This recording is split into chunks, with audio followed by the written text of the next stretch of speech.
3 pages of this enthralling chapter have already been enjoyed, but welcome to the mayhem and the manic journey that the Azerbaijan Grand Prix promises to become. 7th.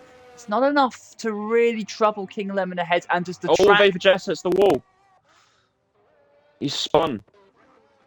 My oh my, the McLaren seemingly out of contention, and so too is his teammate. So the championship leader will at best be starting this race from 5th. And Phil, we thought that Jensen, who is one of the contenders for the championship this season, we thought he could close in Australia. His pace in qualifying has been sublime this season. Is this another opportunity for him to really gain some momentum relative to the McLaren driver? Absolutely, I'd say it's a huge opportunity. Now there's a bit of pressure taken off him. He knows he's going to be starting ahead of the championship leader, and he's going to see that as an opportunity to gain some more points. Arguably, it's only Stefan and Andy who can eclipse Jensen in this qualifying session, and it is the Williams who is staring down the checkered flag as he rages down the start-finish straight. The Williams from P2 to provisional pole. What a mighty effort that was from Andy. But how do the pair of Ferrari drivers respond? Phil, what a lap that was from. Go ahead, Phil. Fantastic, but Jensen is on an absolutely fantastic lap. I've watched every corner of it. He's 4 tenths up through the middle sector. He's completely nailed the lap. I've got to say, I've been super impressed. He's looking absolutely fantastic for pole right now, because this could be a ridiculous time. So yeah, he's looking like he's going to absolutely smash it out of the water. I'm waiting for him to come to the line. It's such a long run, but he's got to be happy, and this is looking very good. He gets a 1:39.5. That is almost 4 tenths quicker than anyone else on the grid. And I'm not sure what Stefan did there, but what a lap that was from Jensen that I just watched there. It is a flicker of pure phantom and thrill from the Ferrari driver. It is 3 pole positions in succession for Jensen in ETSR. 2nd in the championship, 18 points behind Vapor. But with a lap like that and the confidence that he is building, we could be in for weeks worth of a thrilling, almost timeless championship battle here in ETSR, baptised in brilliance, bravado and mayhem. Ever since 2016, it has endured and elated. It has entertained.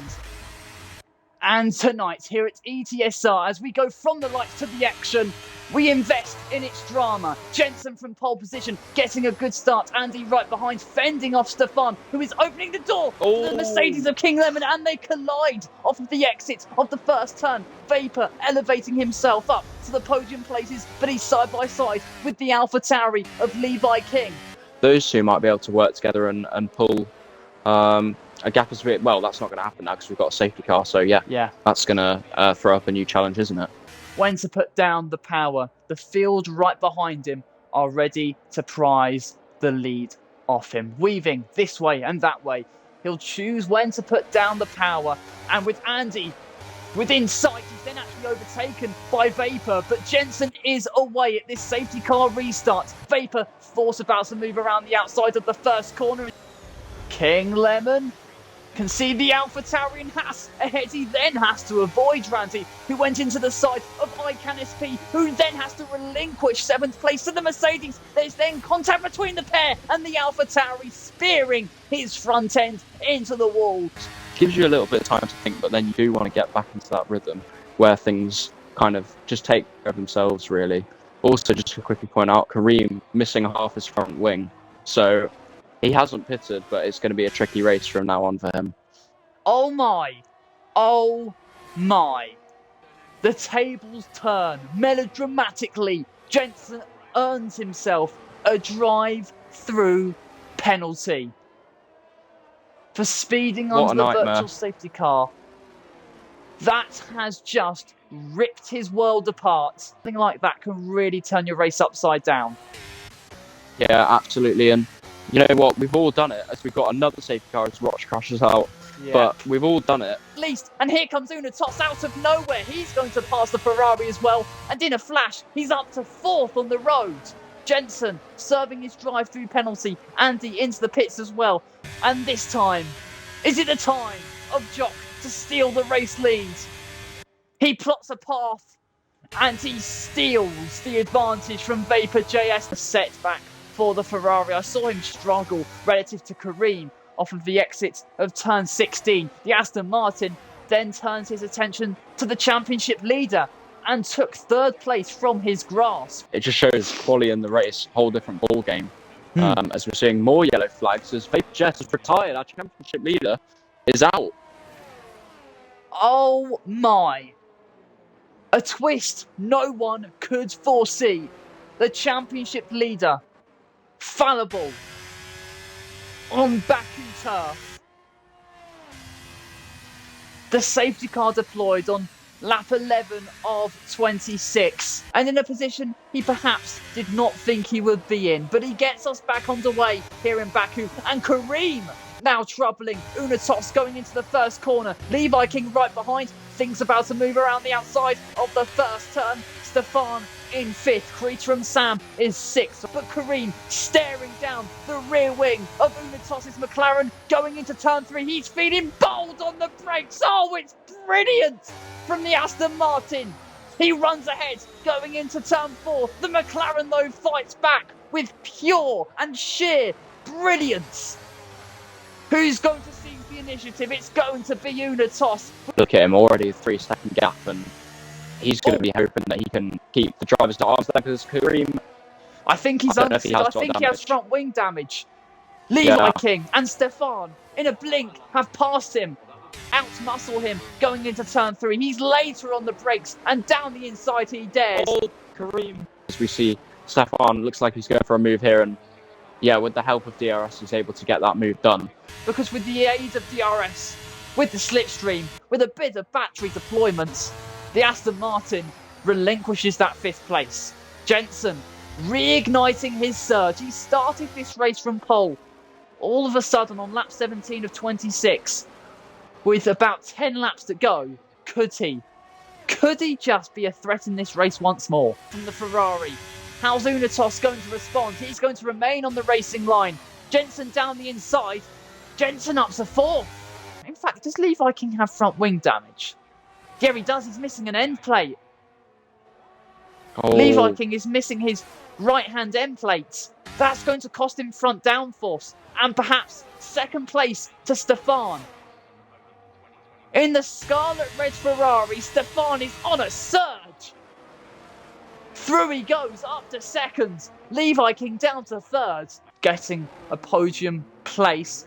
But how quickly does he need to get in Levi King's DRS? Actually, he's almost there.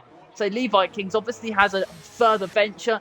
Understood yet more somewhere. Because Jenson, all of a sudden, Phil, is just, well, now 2/3 of a second behind Levi. There's quite a gap between those two, but, you know, anything's possible around here, as we've seen Levi's race change in the blink of an eye, so that could happen to a couple of these others. As we go side by side through here, and Jenson hangs it nicely. He's going to have the inside for this next right-hander, although Levi is still hanging it around the outside with that damage, so he's doing really well, and he is fighting this, isn't he?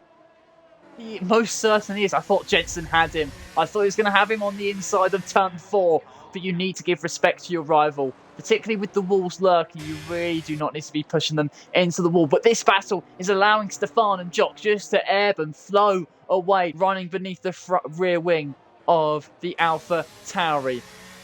But they go through the first corner again. Levi King just struggling a little bit.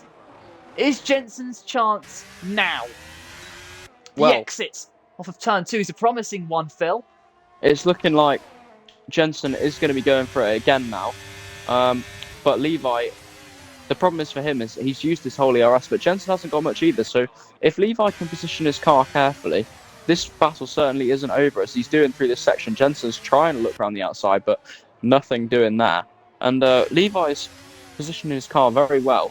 Like I said, he is an experienced driver, but Jenson, he hasn't got many more opportunities. I mean, you'd expect this long straight, and then He hasn't been able to find his way through in the first sector, so I'm guessing that probably isn't going to happen. As Levi taps the wall again through there. These two collided at Suzuka 2 weeks ago. It's a battle and a rivalry that is bubbling up this campaign. It's a battle for the final podium place, which looks set to run on to the final tour of another frantic Grand Prix in ETSR. The Ferrari will have DRS, it seems, going down the start-finish straight. He needs to maximise this exit off of turn 14. Levi King wants to let him through. It's a game of chess. It really is a game of chess between these two. Levi King was allowing Jensen to have DRS. The AlphaTauri then looking to return the compliment he imagines towards turn 3. But again, the AlphaTauri looking to break the toe. Jensen is closing in, metre by metre, reaching out for that final podium place. The Ferrari feeling brave on the brakes around the outside of the first turn. It's contact. There's the briefest moments of contact between the pair. But going into turn 2, Levi King is this time later on the brakes. Their battle continues on. Throat to throat, all the way down towards turn 3, and Levi King provisionally runs ahead. Oh, it's breathless. It's absolutely breathless, but he goes in deep going into turn 3. Jensen's opportunity has arisen once more. He tries to switch back, he plants down the throttle, and that AlphaTauri rear wing is now barely ahead of him. Around the outside goes Jensen, oh my! It's incredible from the Ferrari. It really is incredible. But Levi King out of nowhere, fighting back. The Ferrari muscles through. He surges into third. And on this final lap, on the most thrilling of final laps, Jensen prevailed. With precision, with ultimate precision, the Ferrari ascended. Oh, Phil, what a move. Yeah, that was absolutely fantastic from Jensen. It's easy to get really frustrated when you've got a car with damage ahead, and Levi was doing really well to put up a defence, but it just seemed like he had too much. Jensen just had too much grip, and he was smart with that move, so that was really good. And you know what? Toss has a big opportunity to get past as well, because he gained so much time with the DRS games going on, and Levi hits the wall again, but Jock crosses the line for his first race win in ETSR, with Stefan in second, and Jensen is going to round out that final podium place, and Toss is going to get Levi as well on the line for fourth place, with Levi rounding out the top 5. I haven't seen Jock racing for as long as I have some of these others, but he really didn't show it there. It was a really level-headed, experienced, and fantastic driver role, so I give him the drive of the day. It's hard to disagree. I will want to actually speak to him, but it is his moment to spray the bubbly stuff on the champagne. He leads a Ferrari 2-3 in the end, and that's a lot better of a finish for Ferrari than perhaps it could have been.